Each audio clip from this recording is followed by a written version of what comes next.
maka gelap akan berusaha melawan terang, terang akan berusaha melawan gelap. Gelap akan berusaha merubah terang menjadi gelap, dan terang akan berusaha merubah gelap menjadi terang. Lalu yang mana yang berhasil? Yang mana yang unggul? Yang mana yang keluar sebagai pemenangnya? Aku berkata kepadamu, kasihilah musuhmu, berbuatlah baik bagi yang membencimu, mintalah berkat bagi yang mengutuk, berdoa bagi yang mencacimu.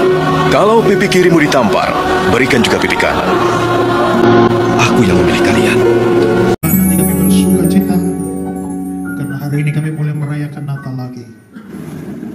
Dan biarlah Tuhan juga bertahta di atas puji-pujian dan penyembahan kami. Sekarang kami mau mendengar firman Tuhan. Bukalah hati dan pikiran kami supaya kami mengerti dan mau menerima firman-Mu dan melakukan firman itu dalam hidup kami. Terima kasih Tuhan. Kami berdoa untuk semua kami supaya kami diberikan konsentrasi yang baik, fokus kepada firman-Mu, sehingga tidak ada di antara kami yang terlewatkan oleh berkat firman Tuhan. Tolong hamba-Mu dalam menyampaikan supaya benar-benar kebenaran firman yang dinyatakan pada kami pada sore hari ini. Kami siap dengar firman-Mu. Mari Tuhan berbicara buat kami. Dalam nama Yesus kami berdoa. Amin. Silakan duduk kembali. Baik, shalom. Selamat hari Natal buat semuanya. Shalom. Ya, puji Tuhan. Baik saudara-saudara, kita ada dalam Natal, gerakan GKP, gerakan kepedulian, peperangan rohani. Ya, ini memang sebuah gerakan. Seperti tadi kita mendengar kesaksian bahwa melalui pengalaman pribadi dengan Tuhan, lalu Pak Hengki dipimpin Tuhan untuk membuat gerakan peperangan rohani ini. Saya sudah berkhotbah sekian kali di tempat di gerakan ini, dan semua selalu bertemakan peperangan rohani. Bahkan untuk Natal pun kita masih berurusan dengan peperangan, ya. Karena itu tema yang diberikan pada saya adalah kelahiran Kristus dan peperangan rohani. Ini sebenarnya tema yang unik karena tema yang tidak biasa. Biasanya kalau ngomong soal Natal itu kita ngomong soal kemuliaan Allah, ngomong soal damai sejahtera di bumi, kita ngomongin hal-hal yang berkaitan dengan tema-tema yang sudah lazim. Tapi hari ini kita berbicara soal kelahiran Kristus dan peperangan rohani. Dan saudara-saudara, memang Alkitab berbicara bahwa sejak awal manusia itu jatuh di dalam dosa. Lalu Tuhan mulai memberikan hukuman kepada manusia berdosa, termasuk iblis yang diwakili oleh ular di Taman Eden itu. Sebuah peperangan rohani telah diciptakan antara manusia dengan kuasa atau dengan pribadi iblis. Kalau kita melihat misalnya dalam Kejadian pasal 3 ayat 15, dia bilang, "Aku akan mengadakan permusuhan antara engkau," engkau itu adalah ular atau iblis, "perempuan ini antara keturunanmu." Perempuan ini secara historis merujuk kepada Hawa, tapi bisa juga kepada manusia. "Antara keturunanmu," keturunan iblis, "dan keturunannya." Keturunan iblis itu apa? Bukan berarti iblis punya anak-anak secara fisik, tidak. Tapi semua orang percaya itu memang adalah keturunan orang tidak percaya, itu adalah keturunan iblis. Nah, maka saudara-saudara, di sini kita bisa lihat bahwa sejak awal sekali memang sudah ditetapkan adanya sebuah peperangan antara manusia versus iblis. Lalu bagaimana hasil dari peperangan ini dan apa hubungan semua ini dengan peristiwa Natal?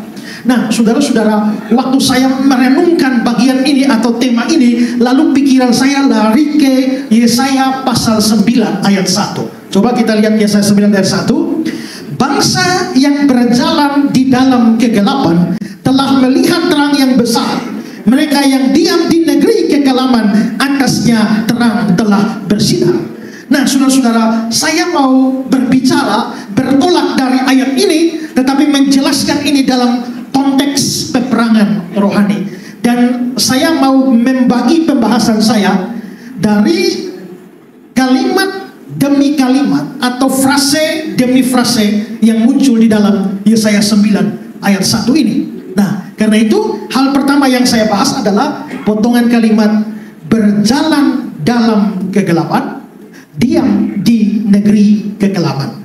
Kalau saudara perhatikan kembali Yesaya 9 ayat 1 itu ya, bangsa yang berjalan dalam kegelapan, terus diam di negeri kegelapan. Nah, saudara-saudara, peperangan rohani yang saya sebutkan tadi di awal, dari sudut pandang lain, kita bisa menganggap bahwa sesungguhnya peperangan rohani itu adalah perang antara gelap dan terang. Saudara-saudara, kegelapan dan terang yang dimaksudkan di sini bukan kegelapan dan terang yang bersifat harfiah, tidak. Tetapi sesungguhnya itu adalah kiasan dari dosa. Kegelapan itu adalah atau berbicara soal dosa, dan kebenaran itu atau terang itu berbicara soal kebenaran. Maka waktu kita bicara soal perang antara gelap dan terang, artinya kita bicara soal perang antara dosa dan kebenaran. Dan saudara-saudara, bahwa terang memang sedang berperang melawan gelap, ada suatu kontroversi atau suatu kontras antara terang dan gelap. Itu secara khusus dibicarakan oleh Rasul Yohanes yang langsung menghadapkan antara terang dan gelap. Coba kita lihat 1 Yohanes pasal 2 mulai ayat yang ke-8. Sebab kegelapan sedang lenyap dan terang yang benar telah bercahaya. Barang siapa berkata bahwa ia berada dalam terang, tetapi ia membenci saudaranya, dia berada dalam kegelapan sampai sekarang. Barang siapa mengasihi saudaranya, dia tetap berada dalam terang. Barang siapa membenci saudaranya, dia berada dalam kegelapan dan hidup dalam kegelapan, dan dia tidak tahu kemana dia pergi karena kegelapan itu telah membutakan matanya. Terang, terang, terang, kegelapan, kegelapan, kegelapan, langsung diperhadapkan seolah-olah ada dua pihak yang sedang bertarung di sini, dan itu dilakukan oleh Rasul Yohanes. Dan jelas itu menunjukkan bahwa memang ada sebuah peperangan rohani antara terang dan gelap. Dan saudara-saudara, Rasul Paulus waktu dia bicara soal orang Yahudi atau bangsa Israel itu adalah satu-satunya bangsa yang dipilih oleh Tuhan Allah dan memberikan begitu banyak kepercayaan dan keistimewaan kepada bangsa itu. Salah satunya adalah bahwa bangsa Israel itu diberikan hukum Taurat. Bangsa yang lain tidak punya hukum Taurat yang tertulis. Bangsa Israel punya hukum Taurat. Hukum Taurat itu mengajar kebenaran kepada mereka. Hukum Taurat itu mengajar mereka apa yang merupakan kehendak Allah, apa yang menyenangkan Allah, dan apa yang tidak disenangi oleh Allah. Karena itu sebenarnya bangsa Israel itu diberikan hukum Taurat. Maka melalui atau dengan hukum Taurat itu, Tuhan mau supaya bangsa Israel itu menjadi terang bagi bangsa-bangsa yang lain, atau menjadi terang bagi dunia ini untuk melawan kegelapan. Dalam Roma pasal 2 ayat 17, perhatikan di sana. Tetapi jika kamu menyebut dirimu orang Yahudi dan bersandar kepada hukum Taurat, bermegah di dalam Allah dan tahu akan kehendaknya, dan oleh karena diajar dalam hukum Taurat dapat tahu mana yang baik dan mana yang tidak, dan yakin bahwa, perhatikan, engkau adalah penuntun orang buta dan terang bagi mereka yang di dalam kegelapan, pendidik orang bodoh, pengajar orang yang belum dewasa, karena dalam hukum Taurat engkau memiliki kegenapan segala kepandaian dan kebenaran. Maka saudara-saudara, di sini kita bisa melihat bahwa memang ada perang antara gelap dan terang itu, dan kegelapan ini sebenarnya bukan hanya sebuah kondisi, tapi suatu kuasa. Maka Alkitab juga berbicara soal kuasa kegelapan. Seperti dalam Lukas 22 ayat 53 dikatakan di sana, tetapi inilah saat kamu dan inilah kuasa kegelapan itu. Kolose 1 ayat 13 ada kata-kata kuasa kegelapan. Maka kegelapan itu lebih dari sekedar kondisi, itu sebuah kuasa. Kalau itu sebuah kuasa, maka harus ada oknum di balik kuasa itu. Nah, oknum di situ siapa? Dalam Kisah 26 ayat 18, saudara perhatikan, supaya mereka berbalik dari kegelapan kepada terang dan dari kuasa iblis kepada Allah. Maka saudara lihat, terang berhubungan dengan Allah, kegelapan berhubungan dengan iblis. Maka gelap itu bukan hanya kondisi, tapi power, tapi kuasa. Lalu yang berada di balik kuasa itu adalah pribadi iblis sendiri. Makanya Paulus dalam Efesus 6 ayat yang ke-12, dia bicara soal iblis itu sebagai penghulu dunia yang gelap ini. Nah, kalau begitu saudara, sekali lagi, memang ada peperangan antara terang dan gelap. Memang ada peperangan rohani antara iblis dan manusia, sebuah perang yang tidak kelihatan, perang antara terang dan gelap, perang antara kebenaran dan kedurhakaan, dan keduanya tidak bisa bersatu. Dalam 2 Korintus 6 ayat 14 dikatakan, persamaan apakah terdapat antara kebenaran dan kedurhakaan? Atau bagaimana terang dapat bersatu dengan gelap? Tidak mungkin. Nah, karena ini adalah perang, maka gelap akan berusaha melawan terang, terang akan berusaha melawan gelap. Gelap akan berusaha merubah terang menjadi gelap, dan terang akan berusaha merubah gelap menjadi terang. Lalu yang mana yang berhasil? Yang mana yang unggul? Yang mana yang keluar sebagai pemenangnya? Saudara-saudara, Paulus berkata bahwa semua manusia itu adalah orang yang hidup di dalam kegelapan. Perhatikan Roma pasal 3. Baik orang Yahudi maupun orang Yunani. Saudara, sebelum saya lanjutkan, dunia pada masa itu hanya bagi dua, yaitu Yahudi dan Yunani. Yunani itu perwakilan dari semua yang non-Yahudi. Maka kalau kita berdiri, kita orang Indonesia masuk grup Yunani, orang Timor Leste masuk grup Yunani, orang Amerika masuk grup Yunani. Semua yang bukan Yahudi itu dianggap Yunani. Maka dunia hanya bagi dua. Maka dikatakan baik orang Yahudi maupun Yunani, itu berarti semua manusia, bahwa mereka semua ada di bawah kuasa dosa. Sebab ada tertulis, tidak ada yang benar, seorang pun tidak. Tidak ada seorang pun yang berakal budi. Tidak ada seorang pun yang cari Allah. Semua orang telah menyeleweng. Mereka semua tidak berguna. Tidak ada yang berbuat baik, seorang pun tidak. Kerongkongan mereka seperti kubur ternganga. Lidah mereka merayu-rayu. Bibir mereka mengandung bisa.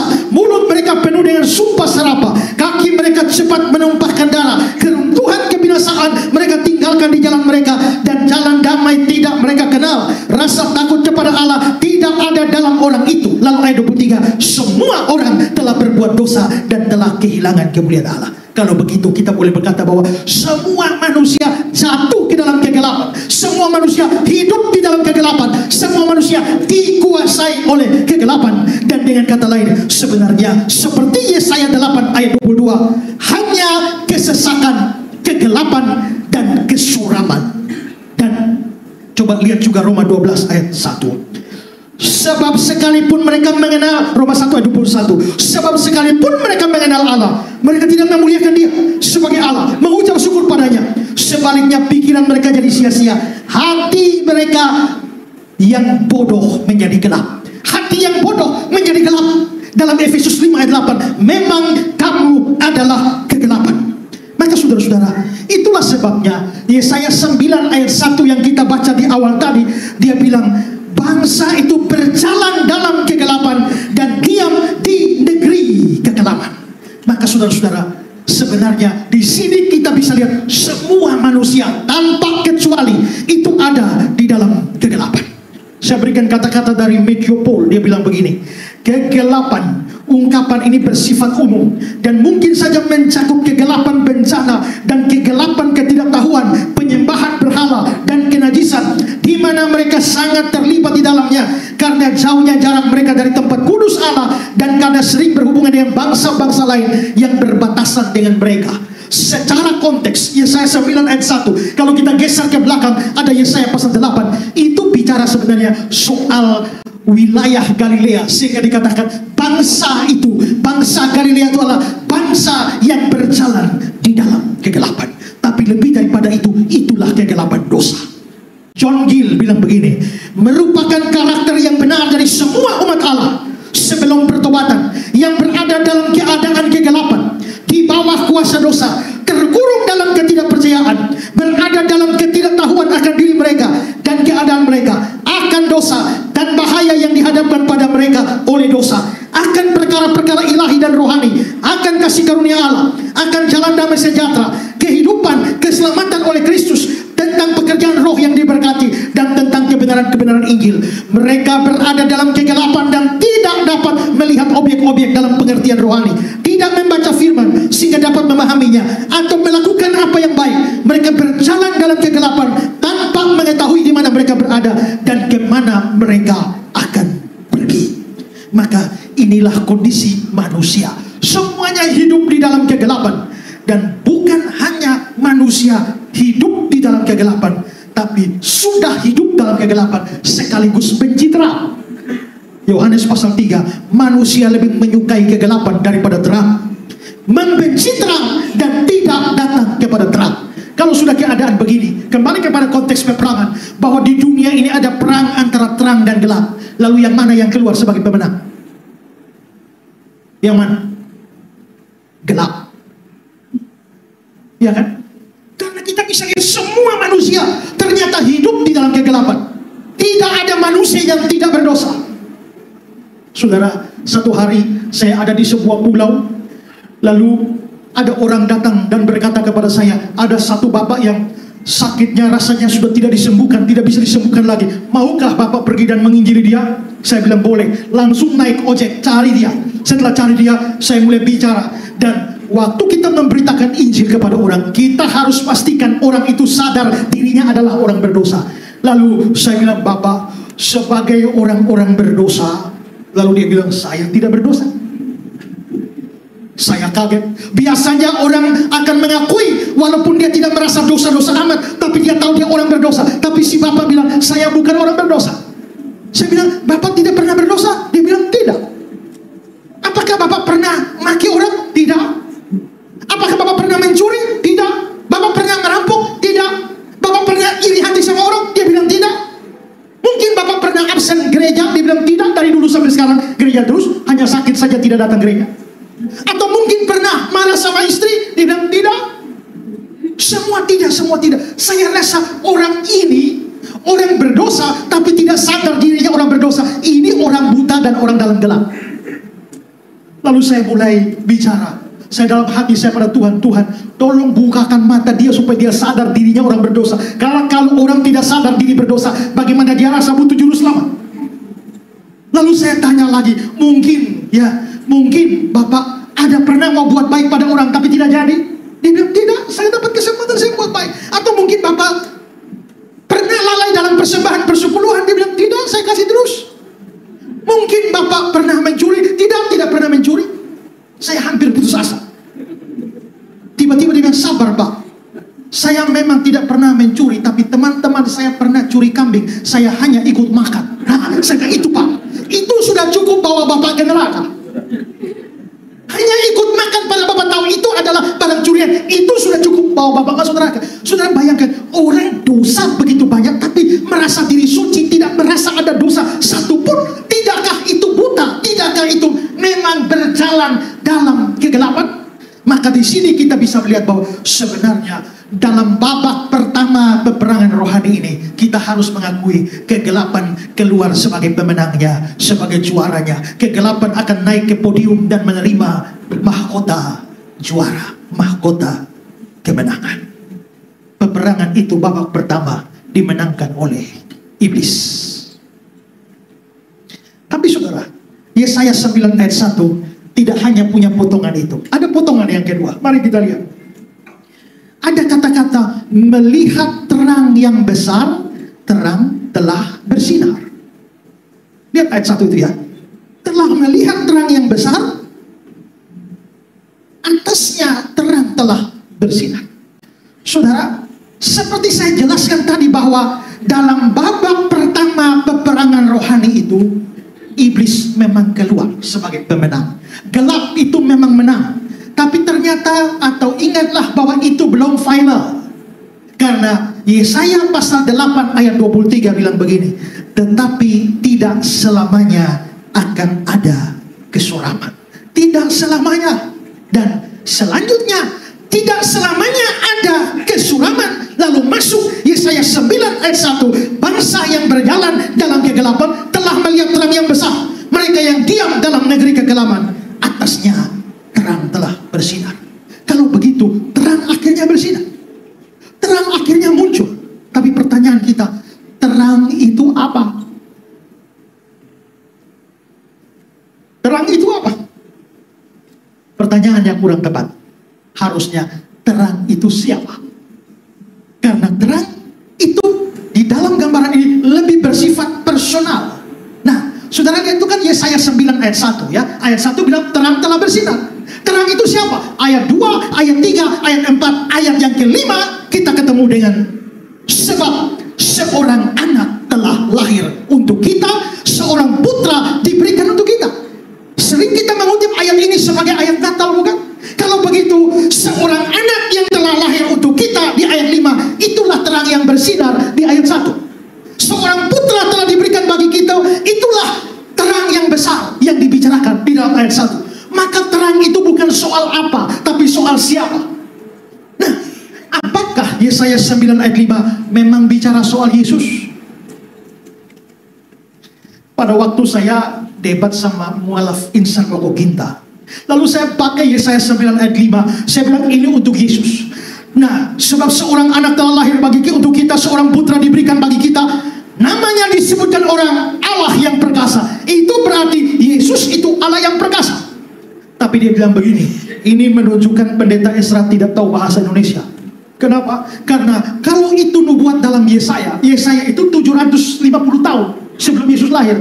Kalau itu nubuat untuk Yesus, maka harusnya Yesaya bilang sebab seorang anak akan lahir, seorang putra akan diberikan. Tapi ayat ini bilang seorang anak telah lahir, seorang putra telah diberikan. Berarti anak itu, putra itu diberikan zaman Yesaya, maka itu pasti bukan Yesus. Maka pendeta Ezra tidak tahu bahasa Indonesia, kata beliau. Lalu saya bilang begini, bukan saya tidak tahu bahasa Indonesia, tapi kau yang buta budaya. Karena budaya orang Ibrani, jikalau bicara pada sesuatu yang baru akan terjadi kemudian, tapi pasti terjadi, tidak mungkin tidak terjadi, mustahil tidak terjadi, dianggap sudah terjadi. Itu budaya orang. Kamu harus mengerti budaya seperti itu. Masuk akal atau tidak masuk akal, itulah budaya orang. Pada waktu saya masuk kuliah pertama kali di Malang, saya dari Kupang, ketemu dengan teman mahasiswa dari Manado. Lalu saya tanya sama dia, kamu datang dengan siapa? Lalu dia jawab, kita sendiri. Lalu saya, kamu datang dengan siapa? Dia bilang, kita sendiri. Saya heran, loh, kalau kita berarti tidak bisa sendiri, kalau sendiri tidak bisa kita. Karena kita itu plural, kita itu jamak. Dari kata kita harusnya lebih dari satu. Maka kalau kamu sendiri tidak bisa bilang kita, aku sendiri. Tapi kalau kami berarti tidak bisa sendiri. Jadi kamu dengan siapa? Kita sendiri. Belakangan saya tahu bahwa memang kebiasaan dan budaya orang Manado omong diri sendiri, biarpun sendiri dia bilang kita. Maka masuk akal atau tidak masuk akal, itulah budaya orang. Nah, begitu juga budaya orang Ibrani. Sesuatu yang belum terjadi, tapi akan terjadi, pasti terjadi, mustahil tidak terjadi, dianggap sudah terjadi. Maka anak itu telah lahir, bukan berarti dia memang sudah lahir. Putra itu telah diberikan, maksudnya dia pasti diberikan. Dan bahwa itu Yesus, itu nampak lewat apa? Nampak lewat konteks di dalam Yesaya 9, atau mundur sedikit Yesaya pasal 8. Konteksnya itu dibawa ke dalam Injil pas Matius pasal 4 dan mengambil konteks itu dan menerapkan pada Yesus. Perhatikan coba Matius 4 12-17. Tetapi waktu Yesus mendengar, berarti ngomong Yesus, bahwa Yohanes telah ditangkap, menyingkirlah Yesus ke Galilea. Iya, Yesus meninggalkan Nazaret dan diam di Kapernaum, di tepi danau, daerah Zebulun dan Naftali. Berarti konteksnya Yesus. Tiba-tiba masuk ayat 14, dia ngambil konteks Yesaya pasal 8. Supaya genaplah firman yang disampaikan Nabi Yesaya, tanah Zebulun dan tanah Naftali, jalan ke laut, daerah seberang sungai Yordan, Galilea, wilayah bangsa-bangsa lain. Bangsa yang diam dalam kegelapan telah melihat terang yang besar. Bagi mereka yang diam dalam negeri yang dinaungi maut, telah terbit terang. Sejak waktu itulah Yesus memberitakan. Berarti memang yang di Yesaya 9 ayat 5 itu pasti Yesus. Maka perhatikan ini, Yesaya 9 ayat 1 bicara soal terang telah bersinar, terang telah terbit. Ayat yang kelima bicara soal soal seorang anak telah lahir, seorang putra telah diberikan, itu Yesus. Maka sesungguhnya terang di dalam Yesaya 9 ayat 1 itu Yesus. Maka Yesaya 9 ayat 5, anak itu telah lahir, putra itu telah diberikan, maksudnya terang itu sudah terbit. Maka terang yang besar yang terbit untuk bangsa yang berjalan dalam kegelapan itu pasti Yesus. Dan Yesus memang menyebut dirinya sebagai terang. Yohanes 8 ayat yang ke-12, akulah terang dunia. Yesaya Yohanes 9 ayat 5, selama aku di dalam dunia, akulah terang dunia. Yohanes 12 ayat 26, aku telah datang ke dalam dunia sebagai terang. Nah saudara-saudara, karena itu kelahiran Kristus, kedatangan Kristus ke dalam dunia itu dianggap sebagai kehadiran dari terang yang sesungguhnya. Yohanes 1 ayat 9, terang yang sesungguhnya yang menerangi setiap orang sedang datang ke dalam dunia. Itulah Natal. Maka Natal sebenarnya adalah kehadiran terang. Natal sebenarnya adalah terang yang sesungguhnya telah lahir. Lalu untuk apa ada Natal? Untuk apa Yesus datang ke dalam dunia? Pertama-tama itu harus berkaitan dengan penebusan orang berdosa. Kalau Yesus tidak datang, tidak ada juru selamat. Semua orang dari Adam sampai manusia terakhir harus masuk neraka. Karena semua, bukankah sudah saya tunjukkan, semua sedang dikuasai kegelapan. Semua sedang hidup dalam kegelapan. Maka tidak ada orang bisa selamat. Maka juru selamat datang itu untuk menebus. Tapi setelah itu, dalam konteks peperangan rohani, karena tadi terang atau gelap sudah menang, maka semua orang di dalam kegelapan, tujuan Yesus sang terang itu datang, yaitu untuk merampas orang dari kegelapan, pindahkan ke terang. Maka saudara lihat Yohanes 1 ayat 9, terang yang sesungguhnya yang menerangi setiap orang. Terang itu menerangi setiap orang. Lihat lagi Lukas 1, 7, 8, 7, 9. Oleh rahmat dan belas kasihan dari Allah kita, dengan mana dia akan melawat kita surya pagi dari tempat yang tinggi. Untuk apa? Untuk menyinari mereka yang diam dalam kegelapan. Maka surya pagi dari tempat tinggi itu jelas menunjuk pada Yesus. Dan dia datang untuk menyinari mereka di dalam kegelapan. Joseph Benson bilang begini, Mesias pada saat kedatangannya akan menerangi bangsa-bangsa bukan Yahudi dengan pengetahuan akan keselamatan yang telah lama hidup dalam ketidaktahuan dan kejahatan yang menjadi penyebab kematian. Matthew Paul di sini Zakaria menunjukkan bahwa kepada kita tujuan akhir mengapa Allah mengunjungi kita dengan anaknya, sang tunas, sang terang, sang fajar, sang matahari kebenaran. Manusia berada dalam kegelapan dosa dan ketidaktahuan, mati dalam pelanggaran dan dosa, dalam peperangan dan permusuhan dengan Allah. Kristus datang untuk memberikan mereka terang penyataan Injil, terang penghiburan rohani dan keselamatan, untuk memberi perdamaian dan untuk mengarahkan mereka bagaimana mereka dapat hidup dalam perdamaian dengan Allah dan pada akhirnya masuk ke dalam damai sejahtera. Hal itu dilakukan kepada orang-orang Yahudi terlebih dahulu, kemudian pada bangsa-bangsa lain. Maka kalau semua ini kita tinjau dari perspektif peperangan rohani, maka kita dapat berkata bahwa Natal terjadi sebagai bentuk peperangan terhadap kegelapan, karena Kristus dilahirkan untuk menerangi mereka yang ada dalam kegelapan, melepaskan mereka, menyelamatkan mereka dari cengkraman atau belenggu kegelapan. Makanya di dalam Yesaya pasal 42 ayat 16, aku mau membuat kegelapan yang di depan mereka menjadi terang. Kisah pasal 26 ayat 18, untuk membuka mata mereka supaya mereka berbalik dari kegelapan kepada terang. Tetapi ini peperangan. Maka kehadiran Yesus, kelahiran Yesus ke dalam dunia itu membuka babak baru peperangan. Babak kedua, karena babak pertama kegelapan sudah menang. Yesus datang untuk peperangan babak yang kedua. Dan saudara-saudara, karena iblis tahu bahwa sang terang itu sudah datang dan pasti perangnya itu akan menjadi lebih hebat, sebelum terang itu bersinar lebih terang, musnahkan dulu terang itu. Maka kegelapan, sang kegelapan memakai anak-anaknya untuk menghabisi sang terang. Dan salah satu anaknya itu adalah Raja Herodes. Maka Herodes adalah perwakilan kegelapan, memusnahkan Kristus sang terang itu. Tapi apakah dia berhasil? Tidak. Sebelum itu terjadi, sudah ada intervensi Allah terlebih dahulu, dan Yesus sang terang itu lolos. Maka selanjutnya hidup Yesus dan karya Yesus, pelayanan Yesus yang memuncak sampai di kayu salib, sesungguhnya adalah peperangan untuk mengalahkan kegelapan. Apakah kegelapan bisa mengalahkan terang? Yohanes 1 ayat 5. Terang itu bercahaya dalam kegelapan, dan kegelapan tidak menguasainya. Maka ini menunjukkan bahwa dari fakta-fakta kita bisa lihat akhirnya ada orang-orang yang dilepaskan dari kuasa kegelapan. Mereka menjadi hidup di dalam terang. Pada sebelumnya tidak ada seorang pun bisa hidup di dalam terang. Kolose 1 ayat 13. Dia telah melepaskan kita dari kuasa kegelapan. Jadi pada akhirnya terang akan mengalahkan kegelapan.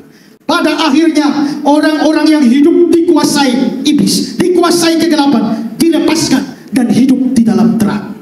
Tapi saudara, apakah dengan kelahiran Kristus otomatis kita menjadi hidup di dalam terang?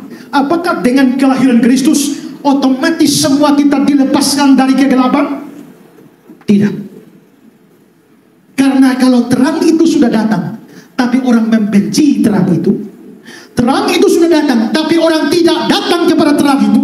Terang itu sudah datang, tapi kalau orang terus menolak terang itu, maka dia tidak mungkin diterangi. Dia akan terus di dalam kegelapan, dan pada akhirnya akan dihukum oleh Allah. Yohanes pasal yang ketiga. Sebab Allah mengutus anaknya ke dalam dunia untuk menyelamatkannya oleh dia. Barang siapa tidak percaya, dia berada di bawah hukuman. Dan inilah hukuman itu. Terang telah datang ke dalam dunia, tapi manusia lebih menyukai kegelapan daripada terang. Sebab perbuatan-perbuatan mereka jahat. Sebab barang siapa berbuat jahat, membenci terang dan tidak datang kepada terang. Yesus sudah 2000 tahun datang ke dalam dunia ini, tapi sampai hari ini masih ada banyak orang yang membenci terang itu. Berapa banyak hari ini kita bisa melihat orang mengolok-olok Yesus Kristus. Di media sosial setiap hari kita melihat ada begitu banyak orang merendahkan Yesus Kristus. Terang itu sudah datang, tapi ketika orang membenci terang itu, tidak menerima terang itu, maka mereka akan terus di dalam kegelapan. Tidak mungkin bisa terlepas dari kegelapan. Kalau begitu, orang-orang macam apakah atau seperti apakah yang bisa dilepaskan dari kegelapan dan hidup di dalam terang? Perhatikan Yesaya 50 ayat 10. Jika dia hidup dalam kegelapan dan tidak ada cahaya bersinar baginya, baiklah ia percaya kepada nama Tuhan. Maka orang yang hidup dalam kegelapan, tidak ada cahaya sedikit pun, maka orang semacam itu perlu percaya kepada Tuhan. Baru terang itu bisa melepaskan dia. 2 Korintus 4 ayat 6. Sebab Allah telah berfirman, dari dalam gelap akan terbit terang. Dia juga akan membuat terangnya bercahaya dalam hati kita, supaya kita beroleh terang. Tapi kita beroleh terang itu bagaimana? Kalimat terakhir itu nampak pada wajah Kristus. Maka orang itu baru bisa dapat terang kalau dia ada dalam Kristus. Kalau orang itu mau sambut Yesus, sang terang itu, dia akan diangkat jadi anak. Perhatikan konteks dari Yohanes 1, mulai ayat 9. Terang yang sesungguhnya yang menerangi setiap orang sedang datang ke dalam dunia. Ayat 10. Tapi dunia tidak mengenal. 11. Orang-orang kepunyaannya tidak menerimanya. Ayat 12. Tapi semua orang yang menerimanya, menerima apa? Menerima terang itu. Diberinya kuasa menjadi anak-anak Allah, yaitu mereka yang percaya.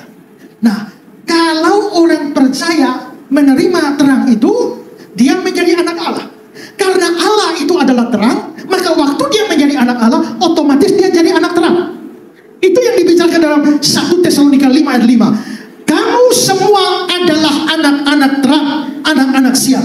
Kita bukanlah orang-orang malam atau orang-orang kegelapan. Maka semua orang yang tidak percaya Yesus, dia bukan anak Allah, bukan anak terang. Setiap orang yang tidak percaya Yesus, dia anak malam, anak kegelapan, dan anak iblis. Termasuk kalau saudara ada di dalam gereja tapi tidak percaya Yesus, saudara adalah anak iblis, anak kegelapan. Termasuk orang menjadi majelis gereja, bahkan pendeta sekalipun, kalau dia tidak sungguh-sungguh menjadi orang percaya, maka sesungguhnya dia anak kegelapan, anak iblis. Dalam Yohanes 8 ayat 44-45, Yesus bilang, iblislah yang menjadi bapamu karena kamu tidak percaya kepada-Nya. Maka setiap orang yang tidak percaya Yesus, biarpun satu hari dia teriak Allah, Allah, Allah, satu kota, satu kampung dengar, tapi dia tetap anak iblis. Saudara, Tuhan Yesus pernah berkata, aku memilih kamu yang 12 ini, tapi salah satu di antara kamu adalah iblis, yang dimaksudkan Yudas Iskariot. Tapi siapakah Yudas? Rasul. Maka rasul pun itu bisa jadi iblis, rasul pun bisa jadi anak iblis. Maka saya selalu berkata, jikalau rasul bisa anak iblis, maka pendeta juga bisa. Kalau pendeta bisa anak iblis, majelis gereja juga bisa, pengurus persekutuan doa juga bisa, para pelayan di altar juga bisa, para pemusik juga bisa, guru sekolah minggu juga bisa, sepanjang dia beraktivitas rohani. Tapi dia tidak pernah menyambut terang itu, Yesus Kristus tidak pernah dia terima dalam hati kita. Itu tetap kegelapan, tetap dikuasai oleh kegelapan, tetap dikuasai oleh iblis. Tapi dengan terima Kristus sebagai terang, kamu menang dalam peperangan itu, karena ada terang di dalam hatimu. Nah, karena itu pertama-tama merayakan Natal itu adalah kamu harus terima terang yang sesungguhnya dalam hatimu. Tapi setelah menerima Yesus sebagai terang, apakah perang sudah selesai? Tidak. Kamu akan masuk dalam peperangan terus sampai kapan kamu jadi almarhum, baru peperangan rohani berhenti. Tapi kalau memang begitu, setelah saya terima Yesus sebagai sang terang di hati saya, sekarang terang itu sudah di hati saya, lalu saya harus perang terus, perang rohani? Ya. Lalu bagaimana seharusnya saya berperang secara rohani? Ada dua cara. Pertama, kamu harus hidup sebagai anak-anak terang. Efesus 5 ayat 8. Memang dahulu kamu adalah kegelapan, tapi sekarang kamu adalah terang di dalam Tuhan. Sebab itu hiduplah sebagai anak-anak terang. Tuhan Yesus sendiri mengajar dalam Matius 5, kamu adalah terang dunia. Demikianlah hendaknya terangmu bercahaya di depan semua orang. Orang melihat perbuatan baikmu dan memuliakan Bapamu di surga. Maka sebenarnya hidup kita setiap hari sebagai orang percaya itu adalah peperangan. Waktu kamu hidup secara baik, waktu kamu hidup dengan berbuat baik, maka sesungguhnya kamu sedang berperang melawan kegelapan. Tapi waktu kamu berbuat jahat, kamu sedang kalah dari kegelapan. Waktu kamu hidup dengan baik dan mempermuliakan Bapamu di surga, kamu sedang berperang dan mengalahkan kegelapan. Seorang pendeta diundang khotbah KKR di satu kota. Lalu selama 3 hari pendeta itu berkhotbah. Luar biasa khotbahnya. Dan selesai acara rangkaian acara KKR, pendeta itu pulang ke kotanya naik bis. Waktu dia naik bis, lalu datang kondektur dan menagih karcisnya. Lalu dia kasih uang. Dia tanya berapa biayanya. Lalu kondekturnya bilang 30.000. Lalu dia kasih duit 50.000. Mestinya kembali 20. Tapi ternyata kondekturnya kembalikan 25.000. Maka itu berarti kembalian yang ada lebih 5.000. Lalu pendeta itu berpikir ini kondekturnya salah karena dia kembalikan duit lebih banyak 5.000. Lalu dia pikir dia mau kembalikan, tapi dia pikir waktu dia pikir mau kembalikan ada satu suara bilang, ya gak usah, cuma 5.000 aja kok mau dikembalikan. Nah setelah itu dia tidak kembalikan, tapi ada satu suara, biarpun cuma 5.000, tapi itu kan memang bukan hakku, kembalikan. Lalu akhirnya dia mau panggil lagi kondekturnya untuk kembalikan, tapi satu suara bilang 5.000 saja tidak akan membuat perusahaan bis itu bangkrut. Maka dia tidak jadi kembalikan lagi. Tapi satu suara bilang, biar tidak bangkrut kamu harus kembalikan. Maka dia mau panggil kondektur itu kembalikan lagi. Satu suara bilang, bodoh kamu, sudah ada uang, mau kembalikan lagi. Tapi satu suara bilang, tidak peduli bodoh, kamu harus kembalikan. Akhirnya dia panggil kondektur itu. Berapa karcis tiket? 30.000 Pak. Tadi saya kasih uang 50.000 dan kamu kembalikan 25.000. Harusnya kamu kembalikan 20. Ada kelebihan 5.000. Sekarang saya kembalikan 5.000 itu. Lalu begitu dia ngomong kondekturnya, Pak, saya juga tahu ada kelebihan 5.000. Loh, kenapa? Ya karena saya waktu Bapak khotbah KKR 3 hari saya ikut. Dan saya hanya mau tes setelah saya dengar khotbah Bapak 3 hari yang penuh semangat itu. Saya mau tes saja dalam hal 5.000. Bapak jujur atau tidak? Saudara bayangkan seandainya pendeta itu tidak kembalikan 5.000. Khotbahnya 3 hari batal di dalam pikiran orang itu. Itu berarti kegelapan telah menang atas dia. Dia kalah dari kegelapan. Tapi dengan mengembalikan yang sederhana saja, maka sesungguhnya terang telah mengalahkan kegelapan. Setiap saudara hidup setelah percaya Yesus, hidup hari-hari, ingatlah bahwa setiap kali diperhadapkan benar atau dosa, berbuat baik atau jahat, kamu harus pertimbangkan baik-baik. Kamu sedang berperang. Maka setiap perbuatan baikmu itu sebenarnya kamu sedang memenangkan peperangan melawan kegelapan itu. Lalu yang kedua, bagaimana di dalam peperangan itu? Harus bersaksi dan memberitakan Injil atau Yesus Kristus. Coba lihat 1 Petrus 2 ayat 9. Tetapi kamulah bangsa yang terpilih, imamat yang rajani, bangsa yang kudus, umat kepunyaan Allah sendiri, supaya kamu memberitakan perbuatan-perbuatan yang besar dari Dia. Yang bagaimana? Yang telah memanggil kamu keluar dari kegelapan kepada terangnya yang ajaib. Maka kamu yang sudah dipanggil keluar dari kegelapan masuk terang ajaib, kamu punya kewajiban memberitakan perbuatan-perbuatan besar dari Dia. Banyak orang dikuasai iblis, banyak orang dikuasai kegelapan. Waktu saya beritakan Injil kepada mereka, dan waktu saya beritakan Injil pada mereka, sesungguhnya saya sedang masuk peperangan. Dan kalau ada orang sampai percaya kepada Yesus, maka kamu memenangkan peperangan itu. Setiap hari banyak orang antri masuk neraka. Saya percaya bahwa orang mati langsung masuk surga, masuk neraka. Jiwanya atau rohnya, tubuhnya belum. Tubuhnya masih tunggu Tuhan Yesus datang kembali, baru bangkit dari antara orang mati. Tapi jiwa atau rohnya, kalau orangnya percaya Yesus sungguh-sungguh, mati langsung masuk surga. Tapi kalau dia tidak percaya Yesus, mati langsung masuk neraka. Setiap hari ada berapa banyak orang mati. Lalu ada orang-orang Kristen yang begitu ada orang mati, langsung ketik rip, rest in peace. Kalau orangnya mati masuk neraka, istirahat apa di sana? Maka jangan sembarang ketik rip. Pastikan orang itu orang percaya, baru rip, rest in peace, istirahat dalam damai. Karena kalau orang masuk neraka, no rest in hell. Neraka itu bukan tempat istirahat. Itu tempat penderitaan kekal. Dan setiap hari ada orang antri masuk neraka. Itu milik iblis, akan menyusul atau bersama dengan iblis ke neraka. Waktu saudara beritakan Injil, sebenarnya saudara sedang hidup di dalam peperangan, merebut jiwa-jiwa untuk terang, untuk sang terang itu. Kemarin malam saya khotbah Natal di acara Natalnya Partai Kebangkitan Bangsa di gedung DPR. Tema yang diberikan adalah damai sejahtera dan kebersamaan. Maksudnya semacam pidato kebangsaan lah, kira-kira begitu. Tapi saya berpikir bahwa kalau saya bicara semacam itu saja, rasanya tidak ada Injil. Maka saya bicara bahwa Natal itu memang bawa damai. Tapi damai dengan siapa? Natal itu bawa damai itu dalam damai 3 arah. Pertama, damai dengan yang di atas. Kedua, damai di dalam. Dan ketiga, baru damai dengan yang samping. Damai dengan Allah, kenapa? Karena semua orang berdosa itu adalah pelanggar-pelanggar hukum Allah. Mereka itu menjadi musuhnya Allah, seterunya Allah. Nah, bayangkan kalau kita bermusuhan dengan Allah, jadi apa kita?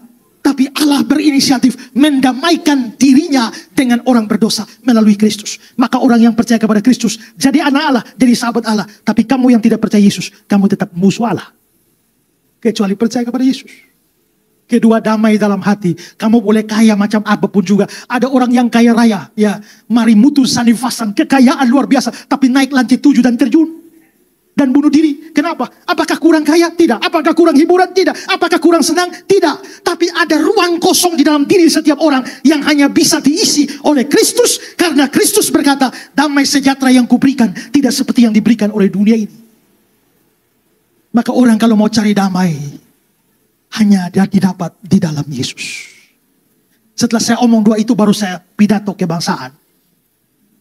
Tapi yang penting, Injil sudah diberitakan. Waktu Injil diberitakan, sebenarnya kita sudah masuk di dalam peperangan rohani. Gerakan peperangan rohani ini harus menjadi gerakan yang terus beritakan Injil. Karena Kristus datang sebagai sang terang di dalam Natal untuk memberikan jaminan bahwa terang pasti menang. Maka terus beritakan Injil. Tahun 1999, saya masih seorang mahasiswa sekolah teologi. Sekolah teologi saya membuat peraturan bahwa kuliahnya 10 semester, berarti 5 tahun waktu itu. Jadi selama 10 semester minimal kamu harus memenangkan 10 orang dari orang yang sama sekali tidak percaya Yesus jadi percaya Yesus. Kalau tidak sampai 10 orang tidak bisa wisuda. Misalnya saya mahasiswa, saya praktek di kelompok saudara di sini, ya.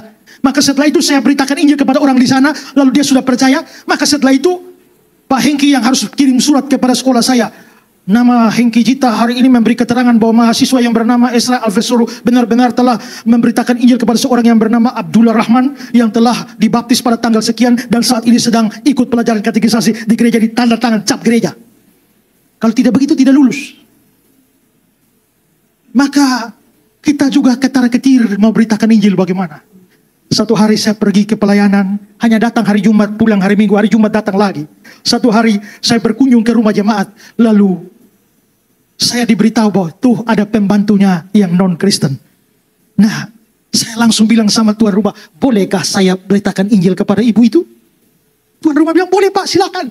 Saya akan mundur, Bapak silakan ngobrol sama dia. Tapi saya ketakutan bagaimana, dari mana saya harus bicara tentang Tuhan Yesus. Lalu saya bilang, bicara dulu yang umum-umum lah. Nanti baru pelan-pelan tarik pada Yesus. Maka bicara yang umum sampai ngobrol 2 jam. Sampai selesai. Saya tidak jadi omong, tidak berani omong Yesus. Saya pulang tanpa omong Yesus sama sekali. Tapi tidak apa-apa. Masih ada Jumat depan. Jumat depan saya datang lagi. Lalu saya ngobrol lagi. Ngobrol 2 jam. Dan saya tidak bicara nama Yesus sama sekali. Jumat berikut lagi. Datang lagi. Dan habis 2 jam. Tidak ada nama Yesus juga. Lama-lama saya jengkel. Saya bilang ini gara-gara ngobrol terlalu panjang. Saya tidak bicara nama Yesus. Lebih baik jangan ngobrol panjang-panjang. Saya datang. Saya bilang, ibu, saya mau tanya ibu. Apa mas? Apakah ibu pernah dengar orang yang namanya Yesus? Pernah. Siapa dia? Oh, itu kan Tuhannya orang Kristen. Tapi ibu tahu cerita tentang dia? Sedikit. Apa yang sudah ibu tahu? Ini. Maukah ibu dengar cerita yang panjang tentang dia? Lengkap tentang dia? Ya. Lalu saya mulai cerita detail tentang Yesus. Dia juru selamat, dia Tuhan. Kalau orang tidak percaya, dia akan binasa masuk neraka selama-lamanya. Tapi orang percaya kepada dia, maka akan diselamatkan.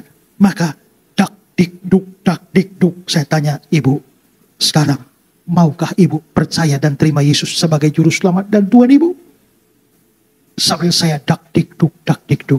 Dan dia bilang, Pak, sebenarnya sudah dari 3 minggu lalu saya tunggu kapan Bapak tawar Yesus kepada saya.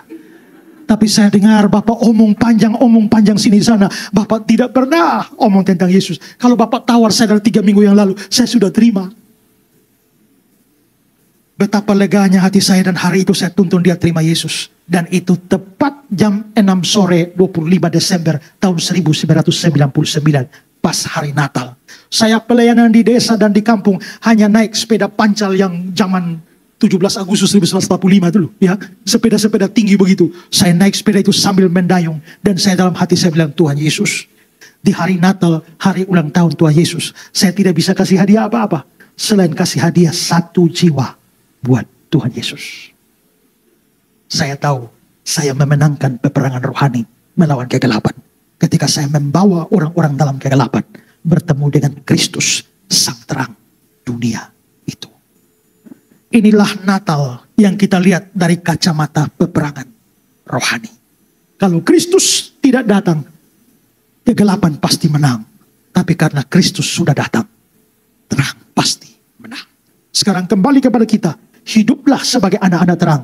Dan rajinlah beritakan Kristus, terang dunia itu. Selamat Natal buat gerakan kebangunan rohani. Tetap semangat, hidup dalam terang, dan beritakan itu. Tuhan memberkati kita. Tapi setelah semua itu, siapakah yang masih hidup dalam kegelapan? Maukah terima sang terang itu? Dan maukah menjadi alat terang untuk membawa terang kepada banyak orang? Tuhan memberkati kita. Mari kita sejenak tundukkan kepala kita dan merenungkan firman Tuhan ini.